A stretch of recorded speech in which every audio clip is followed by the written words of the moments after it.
নয়া পরমাণু চুক্তি না মানলে আরও ভয়ঙ্কর হামলার মুখে পড়তে হবে, তখন আর কিছুই আস্ত থাকবে না। ইরানকে এবার নিজেই হুঁশিয়ারি দিলেন মার্কিন প্রেসিডেন্ট ডোনাল্ড ট্রাম্প। ইরানে ইসরায়েলি হামলার নেপথ্যে আমেরিকার হাত রয়েছে কিনা তা নিয়ে বিবিধ জল্পনা চলছিল।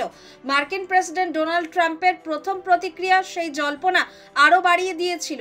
এবার সমাজ মাধ্যমে ট্রাম্প যা লিখেছেন তাতে অনেকের কাছেই কার্যত স্পষ্ট যে প্রচ্ছন্ন নয়, ইসরায়েলি হানার নেপথ্যে আমেরিকার সরাসরি মদত রয়েছে। শুক্রবার সকালে সমাজ মাধ্যম ট্রুথ সোশ্যালে ট্রাম্প লিখেছেন, পরমাণু চুক্তি মেনে নেওয়ার জন্য ইরানকে একের পর এক সুযোগ দিয়েছি। আমি ওদের খুব কড়াভাবে বলেছিলাম, আপনারা এটা মেনে নিন। হয়তো তারা চেষ্টা করেছে, হতে পারে প্রায় মেনেও নিয়েছিল, কিন্তু শেষ পর্যন্ত এটা হয়নি।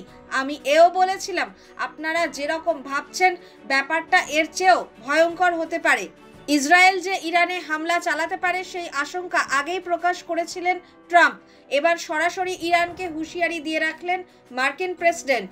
সমাজ মাধ্যমে তিনি লিখেছেন, ইতিমধ্যে অনেক কিছু ধ্বংস হয়ে গিয়েছে, অনেকের মৃত্যু ঘটেছে, কিন্তু এই বিবাদে ইতি টানার এখনো সময় আছে, কারণ আবার হামলা হতে পারে এবং সেই হামলা ভয়ঙ্কর হতে চলেছে।